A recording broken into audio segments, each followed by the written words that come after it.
de novembro de 2018, estamos entrevistando pelo programa oral do TRT 18 o juiz do trabalho titular da Terceira Vara de Anápolis, Dr. Sebastião Alves Martins. Bom dia, Dr. Sebastião. Bom dia, Arione e o pessoal da sua equipe. Eu agradeço muito a oportunidade de você estar visitando aqui a Justiça do Trabalho de Anápolis para fazer esse trabalho do TRT, memória do TRT. Então, isso é muito bom e estamos aqui à disposição de vocês, de quem puder colaborar. Dr. Sebastião, em que data e local o senhor nasceu? Bom, eu nasci em 31 de janeiro de 1952, na região rural de município de Santa Vitória, Minas Gerais, ali no Triângulo Mineiro. Qual a origem da sua família? Seus pais são oriundos de qual estado? Bom, o meu pai, ele é de Santa Helena de Goiás, já falecido há 5 anos. A minha mãe, ela também é do município de Santa Vitória. E Então, qual a atividade laboral dos dois? Olha, o meu pai, a vida toda, minha mãe, praticamente a vida toda foi na zona rural, trabalhador na zona rural, como eu também fui até uns 15 anos de idade. Trabalhei na roça, peguei pesado mesmo. Quando criança, adolescente, o que o senhor aspirava a ser ao tornar-se adulto? Bom, eu não tinha sonhos, tinha planos assim na minha vida, não. Uma coisa eu tinha certeza, que eu queria ser alguém na vida. Então as coisas foram acontecendo na minha vida tudo no momento certo, sem eu ficar desesperadamente procurando alguma coisa. Tudo aconteceu normalmente, no tempo certo. Doutor Sebastião, o senhor foi criado na zona rural e tudo. Como foi a sua trajetória estudantil? Ariane, a minha trajetória estudantil é, como eu disse, quando eu vim para Goiás com 6 anos de idade. Meus pais mudaram lá de Santa Vitória para uma fazenda da minha avó, que ficava no município de Santa Helena. E de uns 2, 3 anos depois, nós mudamos para outra fazenda de um tio meu, também próximo, e lá foi quando eu comecei a estudar. Porque na região, a cidade eram as duas léguas e meia distante da localidade dessa fazenda. Então, aí, os pessoal lá, dos fazendeiros da região, eles se uniram para fazer uma escola em uma determinada fazenda, para que os filhos daqueles fazendeiros fossem estudar lá. Então foi feita uma escola na fazenda do meu tio. E, por sinal, a pessoa que foi o primeiro professor meu, chama o senhor Guilherme, já falecido, ele era um trabalhador rural, trabalhava pesado mesmo. E aí descobriram que ele tinha essa habilidade e aí ele se tornou professor dos alunos lá. Então lá eu fiz o curso primário, fiz minha primeira comunhão. E para fazer o primeiro grau, que seria depois do primário, aí já era um pouco mais complicado, você tinha que ir para a cidade, não tinha como fazer lá. Aí eu fiz, naquela época tinha o famoso exame de admissão. Aí eu fiz a admissão. E aí em 62 eu comecei a estudar lá em Santa Helena. Mas as coisas eram complicadas, porque eu morava na roça e tinha que estudar na cidade. Então como é que a gente fazia? Eu saía todo dia, 3 horas da tarde, de bicicleta, andava umas 2 léguas e meia mais ou menos, de bicicleta. E ia para a casa da minha avó. Lá eu chegava, tomava um banho, fazia minha jantinha, estudava à noite, pousava na casa dessa tia minha, no outro dia, de madrugada, pegava a bicicleta e ia para... E essa era a rotina, todo dia era desse jeito. Mas aconteceu uma época lá que deu uma chuva muito forte lá e deu muita enchente e derrubou a ponte, onde a gente passava. E às vezes não tinha nem como ir na aula. Mas aí como que a gente fazia? A gente passava no rio de canoa. Naquela época eu tinha 11 anos, 12 anos. Às vezes você chegava na beira do rio, a canoa estava do outro lado. Aí você tinha que gritar, e tinha um grito tradicional que o pessoal faz. quando está chamando alguém para trazer a canoa. E você vê como que é o espírito de solidariedade das pessoas. A pessoa do outro lado parava a atividade que ele estava fazendo para descer, pegar a canoa, levar do outro lado para pegar as pessoas. E assim foi indo. Mas chegou um certo ponto em que as coisas estavam muito difíceis, muito cansativas. Aí meu pai alugou um pequeno barracão lá na casa de uma tia minha. E aí eu fiquei morando lá, sozinho.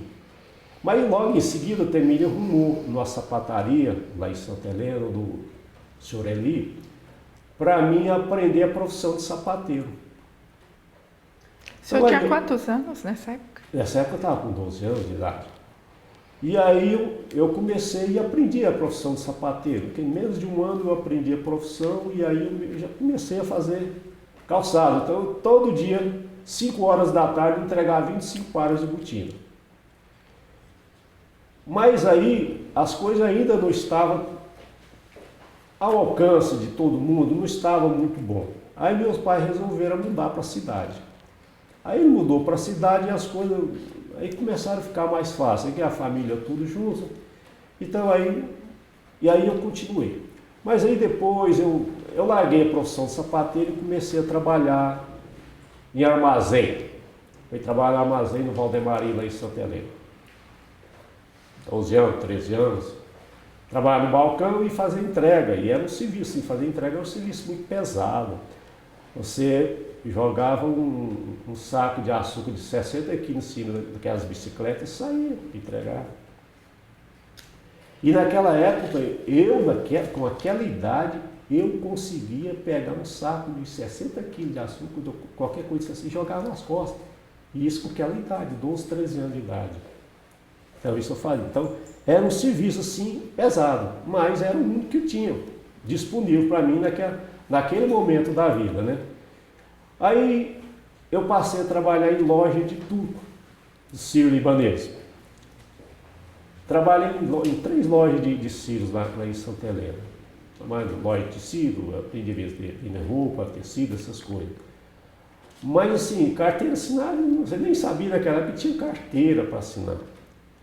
Até que o último sírio que eu trabalhei numa loja dele, nós chegamos cedo para trabalhar na segunda-feira, normalmente eu abria 7h30, 7h30 nada, 8 horas nada. Eu falei, o que aconteceu? Não abriu a loja? Aí chegou outro sírio que tinha uma loja em frente, e chegou lá, o Brimo teve que viajar, deixou que a gente acertar com você. Mas acertaram aqui, é só pagar um mês trabalhar e pronto, né? E aí fiquei desempregado, né? Mas aí eu consegui arrumar a loja de outro sírio, aí fui trabalhar lá. Acontece que naquela época já estava, isso já em 69, estava fazendo propaganda em Santa Helena que as casas pernambucanas iriam inaugurar uma loja lá. Eu falei, isso aqui é uma boa, né? E aí E você tinha que ir em Rio Verde para conversar com o gerente lá. E aí eu fui um dia, fui lá em Rio Verde. Aí eu cheguei, mas que a dificuldade, gente, nossa, você não tem medo de falar com todo mundo. Eu chegar a falar com o gerente, o gerente ficava numa mesa, a mesa dele tinha um tablado, ele ficava mais alto que todo mundo. Eu falei, gente, eu vou chegar para conversar. Aí eu cheguei, aquela humildade, né? Aí conversei com ele. Não, você pode começar. Fazer o treinamento. Aí eu fiquei em Rio Verde. Aquilo era uma dificuldade danada. Eu tinha 2 pares de roupa para trabalhar. E aí, morar em Rio Verde, era pertinho, 40 quilômetros de Santa Helena. Não tinha nenhum parente lá. Aí eu fui morar em uma pensão, perto da loja. E aquilo era uma dificuldade. Eu que lavava minha roupa e passava. Porque eu não tinha como pagar. E era uma dificuldade, porque eu ganhava, mal dava para você pagar a comida e a pensão. Aí isso foi em janeiro, aí eu fiquei de janeiro até o final de mês de março fazendo um treinamento lá. Aí foi em abril que inaugurou a loja em Santa Helena. Aí em abril, aí ficou mais fácil, porque já em casa, né? E aí comecei a trabalhar lá, e assim, como eu era da cidade, eu era conhecido. E tinha um outro vendedor também que era da cidade, o resto foram todos de Rio Verde. Então, a gente conseguia vender mais para todo mundo que você conhecia. Então, naquela época, assim, o emprego das casas pernambucanas era um empregão. Quem trabalhava em casas pernambucanas e Banco do Brasil tinha uma, assim, era o rei da cidade, era um emprego que tinha moral. Quem trabalhava nessas duas instituições tinha moral na cidade. Então eu conseguia vender bem, então eu ganhava assim, um salário bom que dava para viver. Mas aí eu terminei, em 69 mesmo, eu terminei o primeiro grau lá na cidade. Aí você tinha aspiração maior, vim para Goiânia. Aí terminei o primeiro grau, minha turma, os colegas de escola, eles vieram, mas eu fiquei lá. Não vim no mesmo ano, quer dizer, eu perdi um ano de estudo do primeiro para o segundo grau. E aí eu continuei trabalhando nas casas pernambucanas. Mas aí eu pensei, eu vou ter que ir para Goiânia para estudar, não vou ficar aqui. Mas aí eu pensei, gente, agora vou ter que sair das casas pernambucanas, um emprego bom, ganhando um salário bom. Aí eu falei, bom, agora eu tenho que pedir pro meu gerente, pedir para sair. Aí isso eu fiquei uns 3 meses ensaiando para chegar, para conversar com ele sobre isso. Aí um dia eu falei, não é hoje. Daí eu cheguei e falei, chama Walter, é vivo até hoje. Ele é de Tumiara, mora lá em Tumiara. Aí eu contei para ele. Ele falou, não, Sr. Sebastião, que lá estou na casa pernambucana, todo mundo, desde a pessoa que trabalha no pacote até o gerente, todo mundo chama de senhor. Não, Sr. Sebastião, eu vou dar uma carta para o senhor, só apresenta para o gerente Vilmar lá em Goiânia, o senhor vai ser transferido para lá. Eu nem pensava que tinha essa possibilidade. E aí assim eu fiz, ele me deu a carta, telefone naquela época, não sei nem se telefonou, porque o telefone naquela época era mais difícil. E aí eu saí de lá numa sexta-feira, aí eu cheguei, já tinha meus amigos que moravam em República, lá em Goiânia, aí eu fui morar com eles na República, né? E aí quando foi na segunda-feira, fui numa sexta, segunda-feira eu já apresentei para o gerente. Já apresentei e no outro dia já comecei a trabalhar. Então assim, as coisas se tornaram fáceis para mim. Nessa época o senhor já estava com qual idade? Eu já estava aqui, em 70 eu já estava com 18 anos. E aí fui trabalhar em Goiânia. Primeira vez que eu saí de casa, foi nessa época para estudar. Cheguei em Goiânia, não conhecia nada. Aí meus colegas teve que ir uns 3 dias seguidos comigo para me aprender o caminho. Eu morava ali entre Paranaíba com Araguaia, que tem a igreja de um lado, do outro lado tinha uma viela, e ali era a República. E as casas pernambucanas eram na Rua 6, esquina com a Anhanguera. Então era perto, mas eu tinha medo, né? Eu perder nessa cidade essa aqui. Aí eu aprendi o caminho, então eu ia sozinho. E a dificuldade era grande, porque cheguei a um ponto, isso foi em janeiro de 70. Em abril do mesmo ano eu tive que fazer uma opção. Foi dura, mas eu tive que fazer.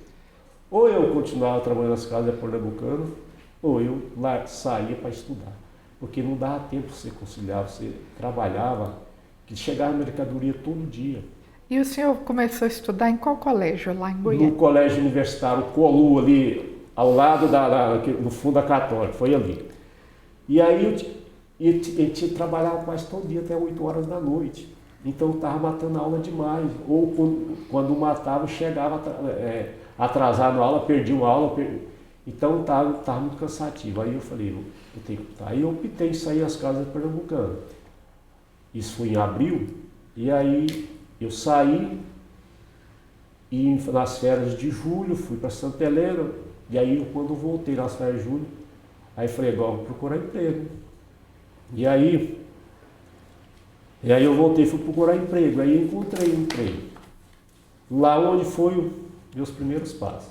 De tudo que eu estou vivendo hoje. E foi lá nas casas pernambucanas sua primeira carteira assinada? Lá foi a primeira assinatura da minha carteira. Fui lá. Então aí eu arrumei um emprego na HP Transporte Coletivo. Só que não era nela mesmo. Ela tinha uma empresa de táxi chamada Capota Azul. Então, e aí eu descobri que tinha esse emprego. Aí umas colegas moravam na República, aí já nessa época eu morava na República, que ali é onde hoje é aquele hotel Cabiúna, ali na Paranaíba, ao lado daquela clínica Santa Isabel. Aí elas falaram, olha, eu estava lendo no jornal, tem uma tal de Capota Azul, está fazendo seleção para contratar uma pessoa lá. É ali na 67, ali funcionava a HP, o escritório dela, a garagem funcionava tudo ali na 67, quase em frente onde tinha aquela casa de prisão provisória, hoje ali tem um supermercado ali, era ali, do lado de baixo. E aí eu fui lá, chegando, tinha uma fila, tinha uns 8 pessoas na minha frente. Aí eu fui lá fazer entrevista, tinha o senhor Campos, chamava Campos, era assim meio esparolado, meio doido. Fiz as perguntas para mim lá e eu respondi e falei, tá aprovado. Aí eu comecei a trabalhar no dia, o que eu fazia?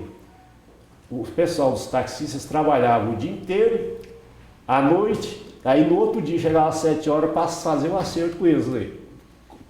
Pegar o dinheiro que eles pegaram durante o dia, então isso era o meu trabalho de manhã. Mas aí à tarde eu não tinha nada a fazer, eles me mandavam para ir lá para o escritório da HP, lá no departamento pessoal da HP. E aí eu ficava lá, mas eu não sabia fazer nada, gente. Só sabia vender pano, vender roupa. Aí, mas as pessoas lá tinham paciência de Jó, sabe? O Toninho, que era o chefe lá, ele tinha paciência de Jó, não sabia fazer nada para me ensinar as coisas. Aí eu fui aprender devagarzinho. E ali eu comecei a dar os primeiros passos, meu com direito ao trabalho, a coisa na prática.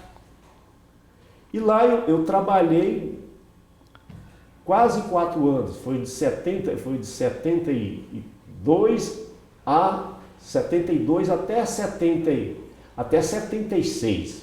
Então, ali eu aprendi a fazer registro de empregado, fazer folha de pagamento, fazer guia de recolhimento de FGTS, de INSS, fazer rescisão de contrato de empregado. Então, ali eu aprendi tudo o que me serve hoje na prática. Então eu trabalhei lá até abril de 76, aí eu comecei a voar mais alto. Aí eu arrumei um emprego numa construtora chamada Jardim Engenharia, que ficava ali perto da Saga, ali na T7. Aí lá eu já fui para lá como chefe do departamento pessoal de construtora. E até é engraçado, foi naquela época quando surgiu a primeira greve da construção civil. E o presidente do sindicato da construção civil era registrado lá nessa empresa. Então lá eu trabalhei em torno de 2 anos e depois a esposa de um amigo meu que nós trabalhamos, que era um tesoureiro na HP, ela me convidou para ir trabalhar na empresa do pai dela, que ela também era sócia, também era construtora. Aí eu fui para lá. Aí quando eu estava trabalhando lá foi quando eu passei o vestibular na Católica para fazer o curso de Direito. E aí eu comecei a fazer o curso de Direito. Lá nessa empresa eu trabalhei assim, um pouco mais de 1 ano, eu fui convidado para retornar para Jardim Engenharia. Aí eu retornei para Jardim Engenharia, já fazendo o curso de Direito, mas aí surgiu uma oportunidade melhor, que aí no Irmão Soares. Aí eu fui contratado para trabalhar, para dar uma organizada do departamento pessoal. Eu fui contratado lá já não era nem chefe, já era gerente pessoal e recursos humanos. E o Irmão Soares naquela época ele começou a crescer, mas precisava também crescer administrativamente, assim, estruturar as coisas lá, assim, tudo era manual, tudo era muito simples. E aí eu fui contratado para organizar, e aí fui trabalhando e organizando o departamento pessoal. Aí lá eu trabalhei quase 3 anos. Já ganhava um salário já melhor. E paralelamente o senhor estudava? Estudando, fazendo o curso de Direito, à noite. O senhor começou em qual faculdade? Foi na Católica. Eu entrei lá em julho de 78 e me formei em julho de 83. Então, aí, no ano que eu formei, eu fui convidado para uma coisa melhor ainda, foi na Encol. Então eu fui para ser chefe de pessoal e recurso humano da Encol. E aí eu fui para lá. Aí eu comecei lá em 83. Mas aí veio logo em seguida, veio uma crise muito forte na construção civil. E muita gente foram demitidas. E eu assim, acho que é a obra de Deus mesmo, eu livrei. E naquela época eu já estava casado. E era o ano que eu me formava. Mas aí eu passei, acho que foi questão até de ética do gerente administrativo que me contratou para ir para lá. Ele falou, eu tenho que trouxe para cá, depois estava lá, então primeiro segurou minha conta lá. Aí trabalhei lá até, aliás, isso foi em 80, até 83, aí esse mesmo gerente da Encol, nessa época da crise, ele teve que sair. Aí ele saiu e foi para a SEBA. E a coisa até é interessante. Ele foi para a SEBA e aí me chamou para ir para lá também, para o mesmo área, recurso humano lá da SEBA. E é interessante que a minha sala, a SEBA funcionava onde é o prédio do tribunal. Ali onde está aquele prédio bonito, de vidro. Uhum. Ali era onde funcionava a SEBA. E interessante é que a sala minha na SEBA, veja bem, a minha sala na SEBA, ela era a mesma sala da primeira vara. E eu fui para a primeira vara. Ali. Era a mesma estrutura. Era de madeira. Não sei se você conhece a Sim, eu conheci. De madeira. Era a mesma sala. Nossa. Interessante. E aí, da SEBA, aí eu já estava formado, mas eu tinha passado o concurso fiscal do trabalho.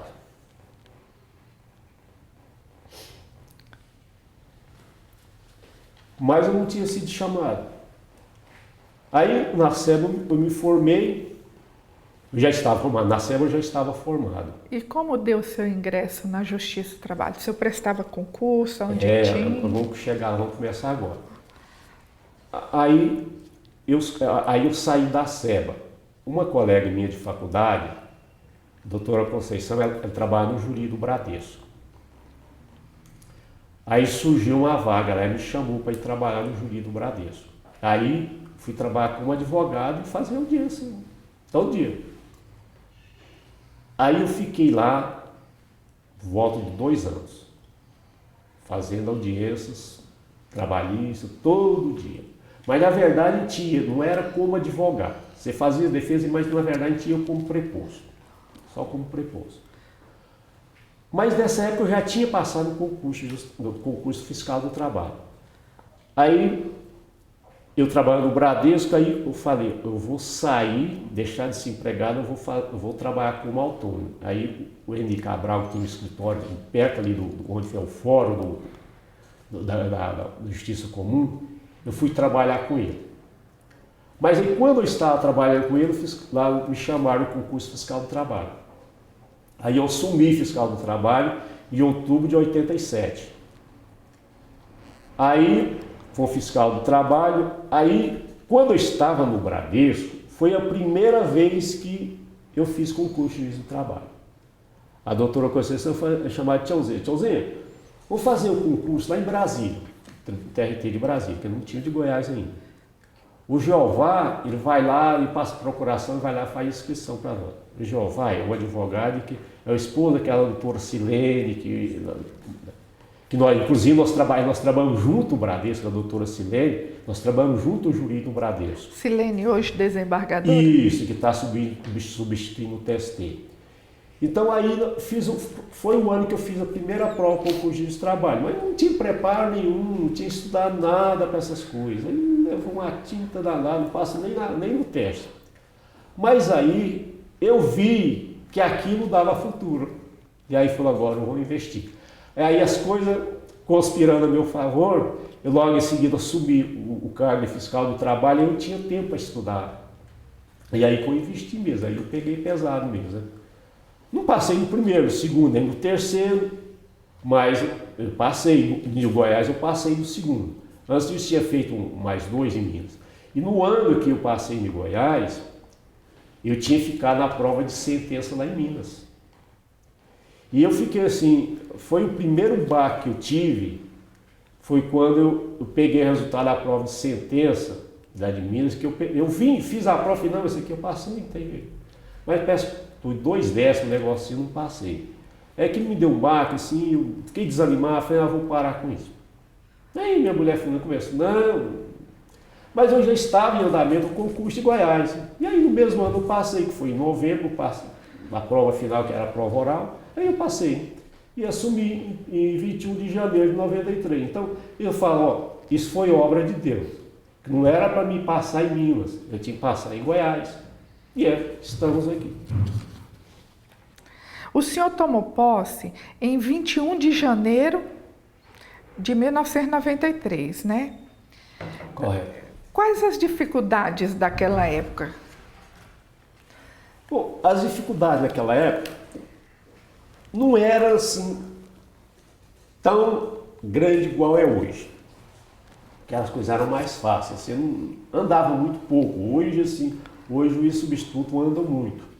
A não ser aqueles que ficam fixos, mas naquela época andava muito. Mas é curioso que eu tive uma sorte tremenda. Porque eu, na verdade, meu período de juiz substituto foi tudo em Goiânia e lá na primeira vara. Eu saí, instalei a vara de Iporá, eu instalei. Na época o doutor Luiz Guedes, que era o presidente. Mas eu fiquei lá, isso foi em janeiro, eu saí lá em abril, retornei, fui para a primeira vara em Goiânia. A primeira vara que o senhor trabalhou foi Iporá? Não, a primeira vara que eu trabalhei foi a primeira de Goiânia. Sim. Trabalhei lá e depois, logo em seguida, eu fui instalei a vara de Iporá.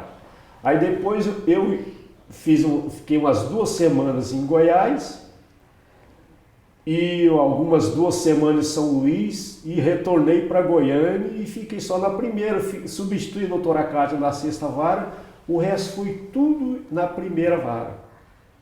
E interessante isso, tem minhas portarias todas guardadas, então minha vida praticamente toda foi na primeira vara. Até quando o doutor Botazo veio ele era da 7ª vara, veio para Anápolis, aí eu fui para lá para a 7ª vara e fiquei lá em torno de uns 6 meses, aí depois já fui promovido a juiz titular lá da vara de Itumbiara. Fui em janeiro de 97.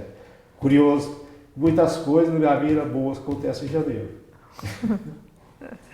E o que o senhor falaria hoje para a gente? Qual a diferença entre trabalhar na capital e trabalhar no interior? Olha, eu acho que trabalhar no interior é melhor. Porque você tem uma melhor qualidade de vida. E você tem possibilidade de você se relacionar melhor, ser visto de outra forma, ser mais reconhecido. Porque, eu falo, ser juiz no interior é um sacerdócio. Mas o mais importante de tudo isso que eu tirei essa conclusão é que você tem que morar na cidade. Porque você morando na cidade, você é conhecido na cidade, você adquire mais credibilidade, você participa de instituições, de Rotary, de Lions, a CIA, que é a Associação Comercial. Então, quando eu fui para Itumbiara, eu infiltrei em tudo isso. Porque fica mais fácil para você é conhecido, você chega num lugar e fala, está lá um doutor. Mas isso também depende de quem é esse doutor.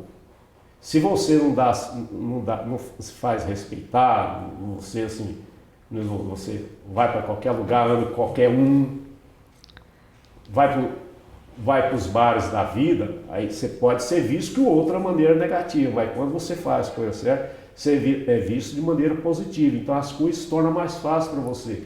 Você consegue melhor administrar uma vara de trabalho, conciliar as partes, as pessoas acreditam. Você fala uma coisa e fala, o doutor Sebastião está falando, então vamos fazer desse jeito. Então morar na cidade faz muita diferença, as coisas se tornam muito mais fáceis para você.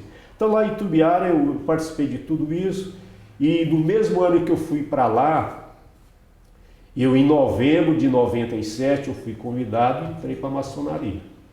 É uma instituição que eu pertenço até hoje com muito orgulho, é uma instituição milenar, mundial e milenar, então essas coisas tudo facilita para a gente ser juiz no interior.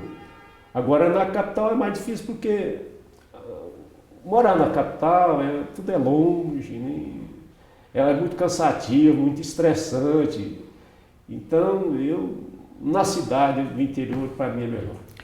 Dá uma qualidade de vida da gente melhor, para você criar família muito melhor. Quanto tempo o senhor permaneceu em Itumbiara? Eu fiquei em Itumbiara de janeiro de 97 até junho de 2002, quando eu vim para cá. E daqui eu ficarei até me aposentar. Não está longe, mas também não está perto. Aliás, eu já trabalhei 13 anos a mais. E mais vou trabalhar mais ainda. Até quando Deus permitir, me der força. Doutor Sebastião, a justiça do trabalho é vista como uma justiça social. E é comum ouvir as pessoas falarem que ela é uma justiça pró-empregado. Por que há essa sensação na sociedade? As pessoas que falam isso têm essa impressão que não têm conhecimento de causa. É porque quando o ex-empregado vem para a Justiça do Trabalho, normalmente porque ele foi lesado e que não recebeu os direitos dele. Às vezes foi mandado embora e não recebeu nada.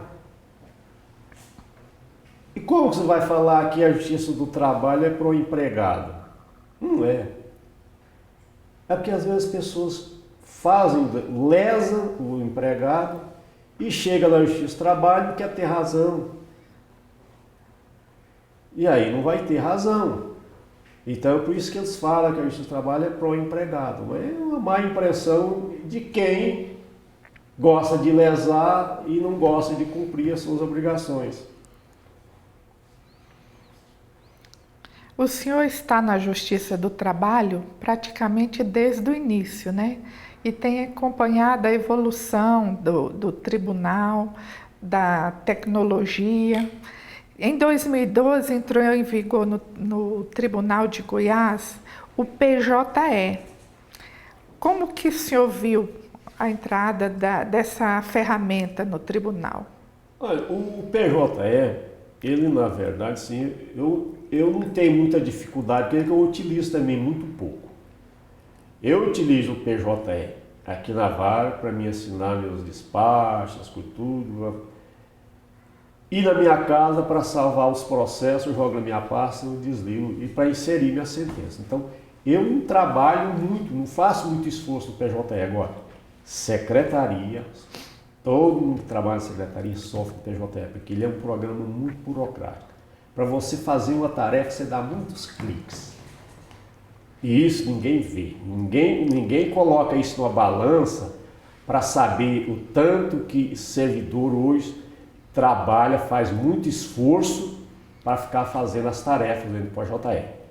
É um instrumento, uma ferramenta segura, facilita muitas coisas, mas é engano também imaginar que PJE ou outro programa eletrônico de meio processual que vai reduzir prazo, que vai melhorar as coisas. Isso é engano. Não reduz prazo com ele não, porque o prazo vai ser o mesmo. Ele não vai fazer você diminuir a quantidade de audiência. Então, é engano pensar que essas ferramentas diminuem o prazo. Melhora a qualidade do serviço. Você fez a sentença, inseriu lá dentro, não tem perigo dela assumir. É isso. O que eu analiso para o JE é uma ferramenta, hoje, é uma realidade indispensável. E até mesmo em termos de segurança para todo o sistema, porque tudo você quer estar ali dentro. Não tem possibilidade de perder. Até agora, eu imagino que não tem possibilidade de você perder nada. Mas você não vai reduzir prazo, não vai facilitar a minha vida como juiz, muito pelo contrário. Para o juiz, ele foi muito mais prejudicial do que favorável, porque você vai ter que fazer muito mais esforço para trabalhar, para fazer a sentença. Mas depois que você fez, jogou lá dentro, ela está segura. Doutor Sebastião, o que tem a falar sobre as novas regras estabelecidas pela reforma trabalhista? O senhor sentiu algum impacto na vara que o senhor preside?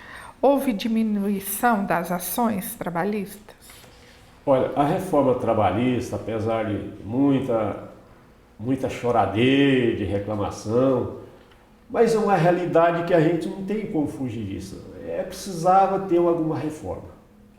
Talvez não na dimensão de alguns aspectos que veio na Lei 3.467, mas era preciso fazer alguma reforma. E mais reforma ainda vai ser necessária. Queira ou não queira, é necessário, porque a CLT, apesar de ser uma lei ainda hoje atual, porque o ministro Arnaldo Susequinde, que elaborou o projeto da CLT, ele era uma pessoa visionária, ele tinha visão de 100 anos à frente. Mas muita coisa já estava ultrapassada e você precisava atualizar. Então foi feita essa atualização. Foi bom ou foi ruim? Foi prejudicial para o trabalhador? Foi, alguns aspectos foi prejudicial, mas isso era necessário. Como também foi prejudicial para o empregador, também era necessário. As coisas vão adaptando normalmente. Então, hoje falar o contrato de trabalho a tempo parcial, isso no mundo inteiro é uma realidade. Por que no Brasil não podemos ter isso? Agora, se vai ser bem utilizado, isso é outra história, o tempo que vai dizer isso. Fala que a reforma trabalhista era para aumentar emprego. Mas se as empresas não estão tendo condições ainda de contratar mais empregados, então até agora não surte. Eles falam que não surtiu esse efeito, não é porque as empresas não têm condições de contratar mais empregados, estão em dificuldade. Enquanto o país não sair dessa crise, não vai haver aumento de emprego no patamar desejado. Mas a esperança é que as coisas começam a melhorar, né? O nosso país precisa sair dessa crise. Não vai sair facilmente, não vai sair com rapidez, mas as coisas vão ter que começar a funcionar para voltar àquele nível de emprego que tinha antes. E sobre a terceirização? O senhor acha que ela é nociva aos trabalhadores? Eu não vejo que é nociva. Isso nós precisamos, todo mundo precisa adaptar a essa realidade. A terceirização é um fenômeno que existe no mundo inteiro. E no Brasil não é diferente. Ela acontecia, só que não era considerado, não era legal. Hoje ela é legal, que ela é permitida, tem na atividade fim. Qual é o problema? As pessoas precisam adaptar, as empresas precisam adaptar, os empregados precisam adaptar essa nova realidade. O sindicato precisa adaptar essa nova realidade. É lógico que o que acontece? Eu dou um exemplo. CELG e os empregados terceirizados, eles que fazem esse serviço de rede elétrica. E isso tem uma enxurrada de ações, esses empregados terceirizados pedindo isonomia com os empregados da CELG. O eletricista de uma empresa terceirizada quer isonomia com salário igual o da CELG, o eletricista da CELG. É lógico que com a terceirização, ele não vai ganhar o mesmo salário lá da CELG, ele vai ganhar o salário que é o da realidade do mercado da iniciativa privada. Porque não tem como você imaginar, você querer equiparar o salário de um empregado da iniciativa privada com um empregado de trabalho da administração pública. A administração pública é uma realidade diferente. Então, a terceirização, ela vai trazer esse impacto. Talvez no início, até seria uma relação de emprego mais precária, mas tudo vai se ajustar. Os empregados vão ajustar e vão saber que essa é a realidade, não tem como. E temos que adaptar e melhorar o sistema. Não foi o ideal essa terceirização que veio, mas ela pode melhorar.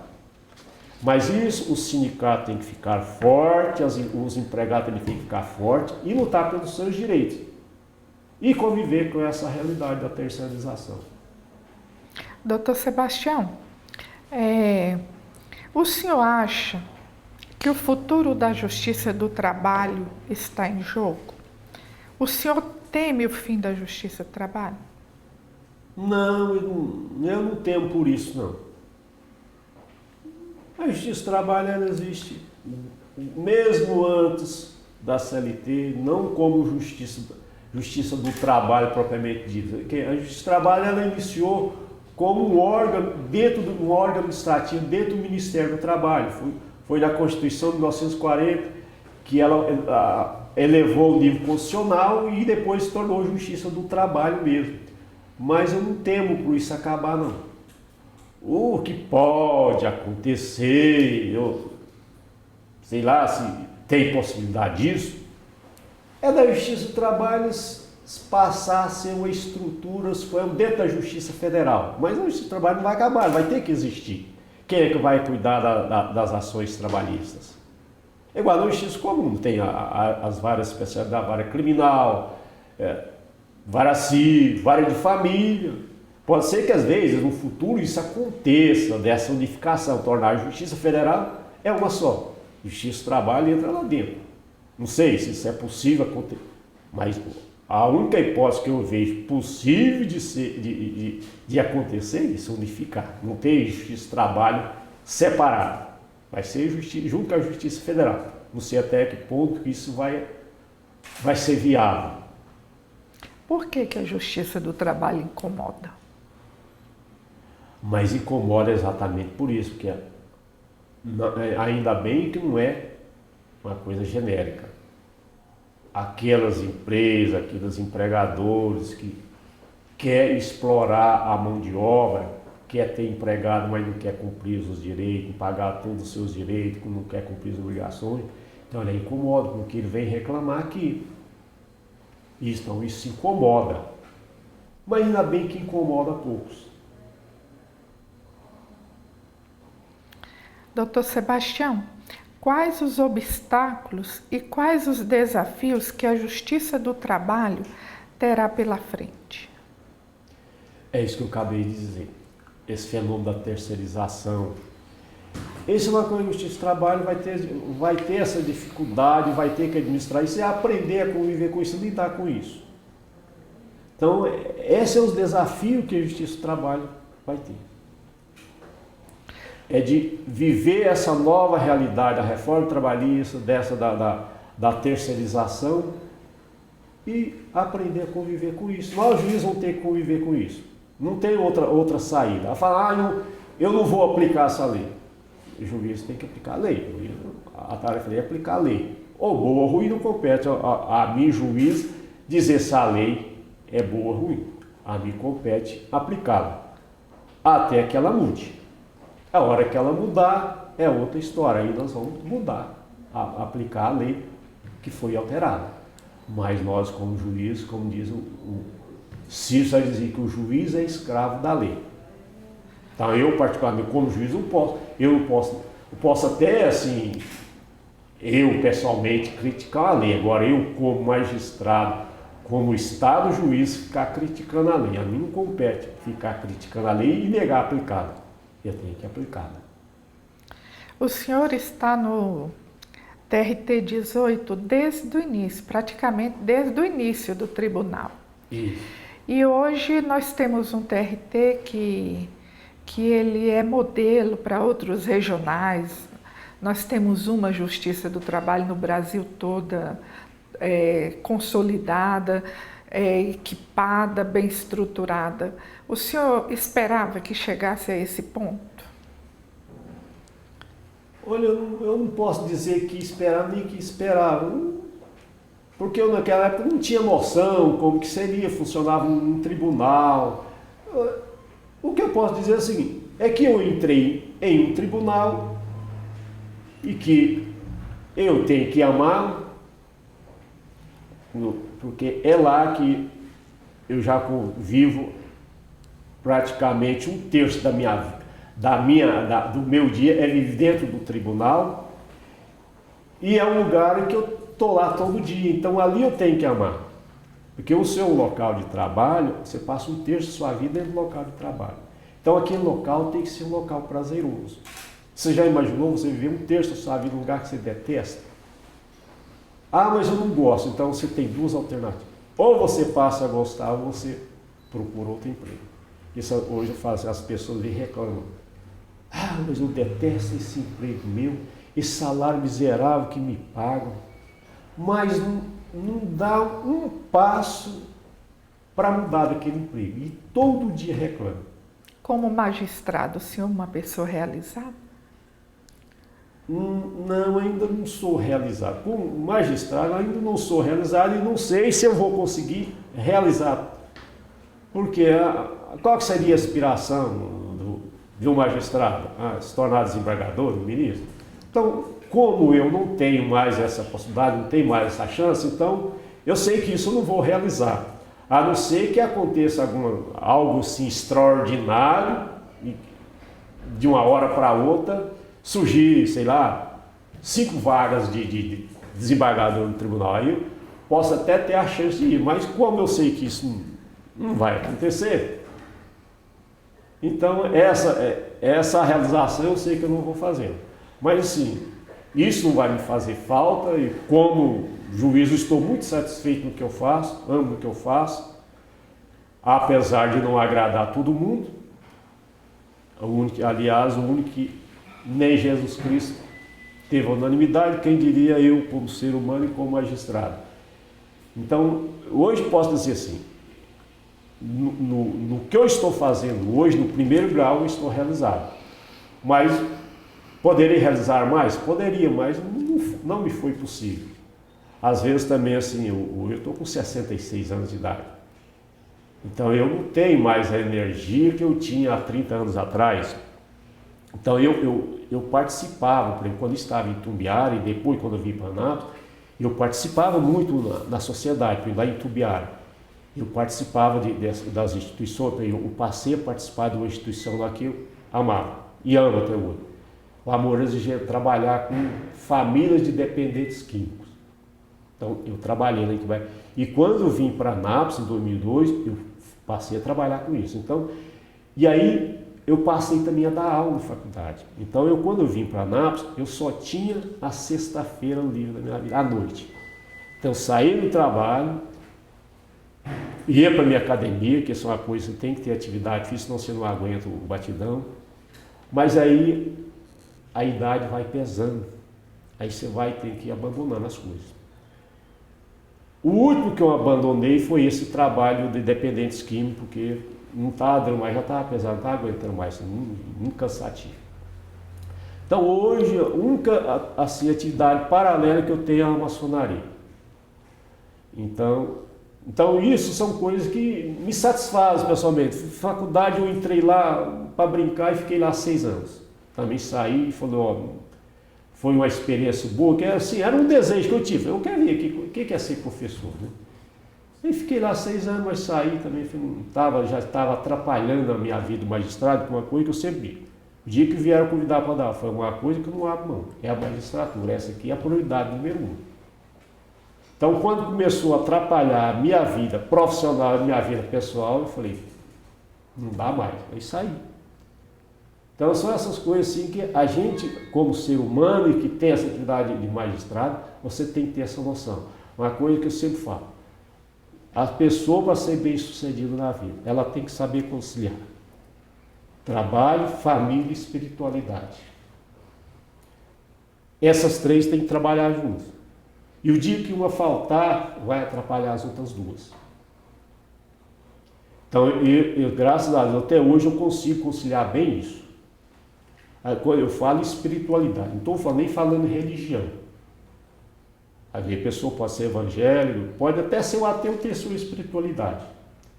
Mas é preciso que a pessoa tenha que acreditar que tem um ser superior a ele que guia todas as dias da vida. Então isso eu faço. Graças a Deus eu consigo conciliar bem isso. Doutor Sebastião, quais os fatos mais marcantes da sua carreira enquanto magistrado? Olha, eu sou sincero, eu não me recordo de nenhum fato assim, inusitado que aconteceu. Não tem nenhum desses para lhe contar. Eu sei que tem juízes que tem história assim, mirabolante, comigo não aconteceu isso. O objetivo desse projeto é produzir entrevistas que servirão como fonte de pesquisa sobre a justiça do trabalho em Goiás. Que mensagem o senhor gostaria de deixar registrada para aqueles que futuramente terão acesso à sua entrevista? O que eu disse nessa entrevista é fundo do meu coração. É a verdade da minha trajetória de vida. Lógico que faltou alguma coisa que você não lembra tudo. E nem o tempo também não daria para você contar tudo. Teve outras passagens na minha vida, assim, interessante, mas eu resumi tudo isso. Mas assim, coisas são autênticas. E que as pessoas procuram, assim, a dar valor em tudo que você conquistou na vida, com dificuldade. Porque eu sempre digo para meus filhos, se vocês passassem a metade da dificuldade que eu passei para me chegar onde eu cheguei hoje, talvez vocês desistiriam no meio do caminho. E eu não. E eu, se eu tivesse que começar tudo de novo, com certeza eu começaria. Porque é mais prazeroso. Porque hoje, quando eu olho para trás, eu penso, como que eu cheguei aqui?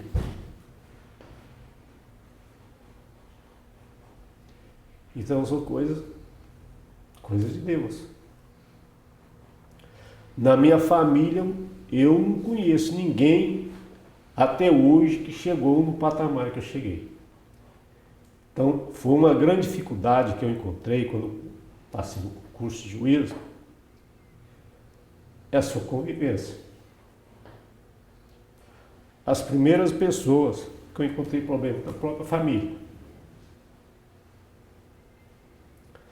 Porque todos são humildes. E aí, chega o Tião lá. Tião agora é juiz. E no meio dos meus irmãos, nós somos muitos. Então eu tenho que falar, gente, continua o mesmo Tião. Mudou nada. Que hora que eu entro ali naquela porta, eu sou juiz, vai sair para lá, eu não sou mais.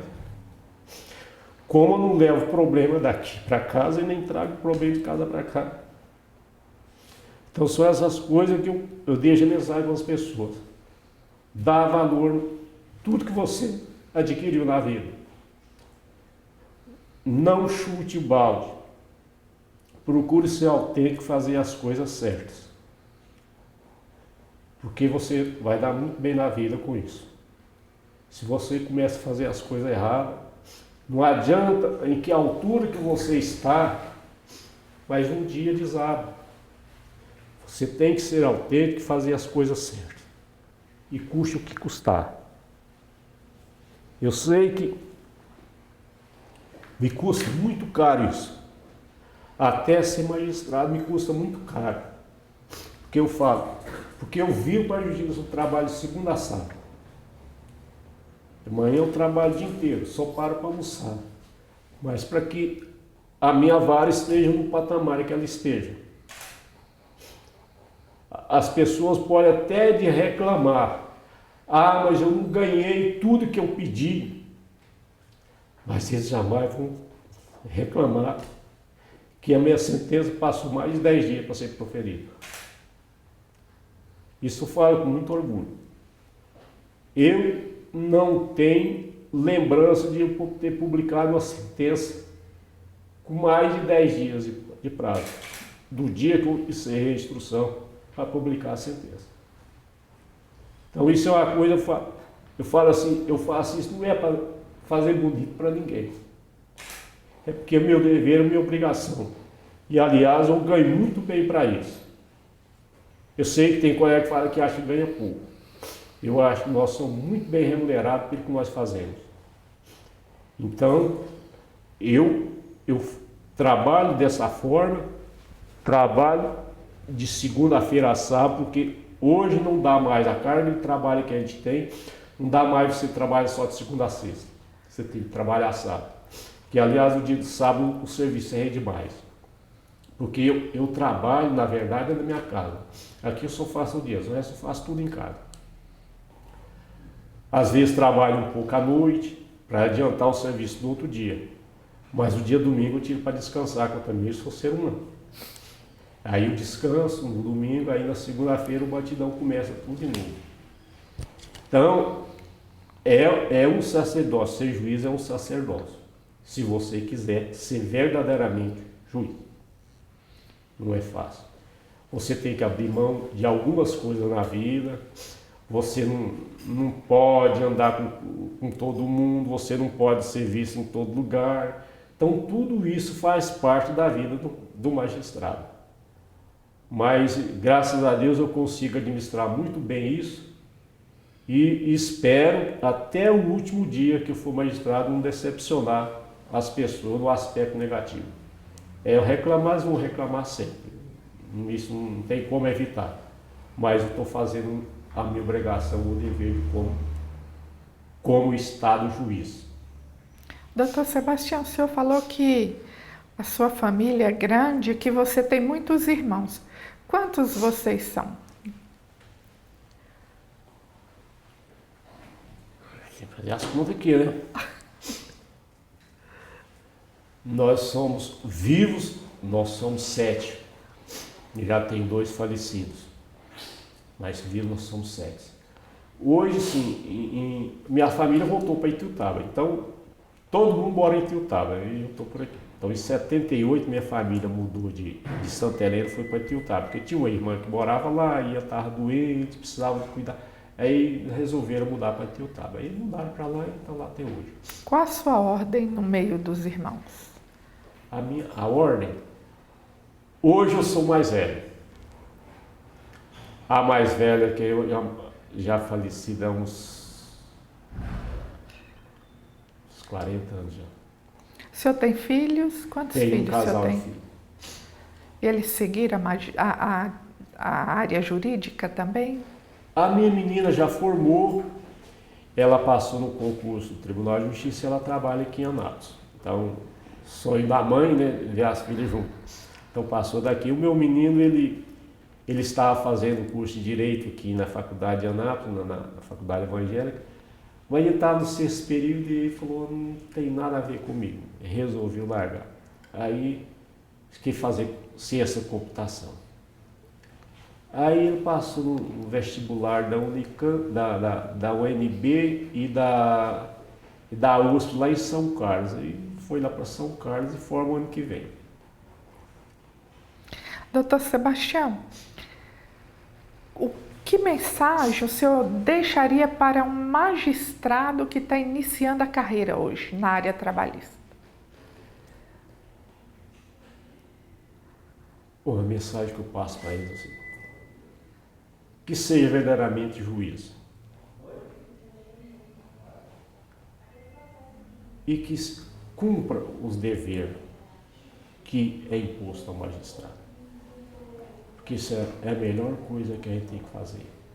É de assumir que é magistrado e cumprir a sua obrigação. Essa é a mensagem que eu deixo para ele.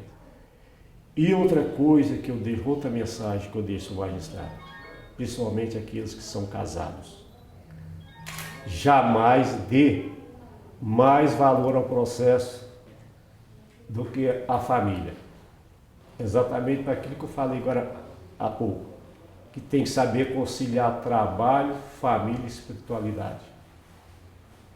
O processo importante é o seu dever, mas a família também é importante. Porque a família te dá a base de tudo. A família é um porta-avião.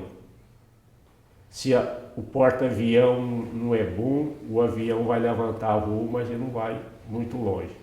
Então a família é o sustentáculo de tudo. Em qualquer situação, em qualquer circunstância, a família é quem vai te dar sustentação, vai te aplaudir nos momentos bons e vai ajudar a você dar a volta por cima nos momentos ruins. Doutor Sebastião, quem é Sebastião Alves Martins, na opinião de Sebastião Alves Martins? Olha, eu sou uma pessoa que gosta de ser autêntico, de fazer as coisas certas, não fazer coisas erradas. e detesto fazer as pessoas ficarem me esperando. Então, se eu marco com você 9 horas, 8h30 eu já estava aqui. Então, eu procuro fazer as coisas certas, cumprir as minhas obrigações, para que ninguém fique falando mal de mim. É isso, resumindo, Sebastião, é isso. Doutor Sebastião, o que é a vida, na sua opinião? A vida para mim é você estar diariamente comemorando as suas conquistas, fazendo a análise dos momentos difíceis que você passou na vida e que você conseguiu superá-los. E você está comemorando todos os dias as bênçãos de Deus, que permitiu que você esteja naquele momento, naquele lugar e naquela situação, e procurar sempre estar melhorando e procurar fazer o bem para as pessoas. E quando você faz o bem para as pessoas, as coisas conspiram a seu favor. Então, se você dá amor, você recebe amor em troca. Então, é fazer o bem sem estar pensando na retribuição. Faça o bem, não olha quem. Tem alguma pergunta que o senhor gostaria que eu a fizesse, que eu não fiz aqui nessa entrevista, e que o senhor gostaria que eu tivesse feito? Seria aquela, mas eu até já respondi. É se você perguntar se eu faria tudo de novo, que eu respondi. Se fizer fazer tudo de novo, começar tudo de novo, eu faria. Talvez em outra dimensão, com outra visão, né? Mas eu faria tudo de novo, porque vale a pena. Doutor Sebastião, a Escola Judicial, em nome do TRT 18, lhe agradece imensamente pelos seus ricos depoimentos. O senhor estará para sempre na memória do TRT. O senhor é a história do TRT 18. Uma coisa que eu não falei, mas eu gostaria que fizesse esse registro, é da minha gratidão pela HP. Por ter me proporcionado tudo isso. Porque lá, como diz, lá foi meus primeiros passos no direito de trabalho. Então lá somente o Toninho, não sei nem se ele é vivo até hoje, que naquela época já, em 72, ele já tinha cabelo branco, capaz que já estava com seus 50 anos hoje, então imagino que ele nem vive mais. Mas a minha gratidão para a HP, ela é eterna. Se fosse até possível, sei lá, mandar lá para o RH da HP uma cópia, se isso vai ser transcrito para eles, esse registro, porque faz parte da minha história de vida. Queira ou não queira, faz. Não que as outras também não foram importantes, mas essa foi a mais importante de todas elas, onde me proporcionou tudo isso. Se isso for possível, vocês mandar para eles, explicar por quê, eu gostaria que fosse mandado lá para o RH da empresa. Certo. Porque eu tenho gratidão a muitas pessoas na vida, em muitas empresas onde eu passei. E lá uma delas eu tenho a gratidão enorme, o resto da minha vida. Ok. Pronto? Pronto.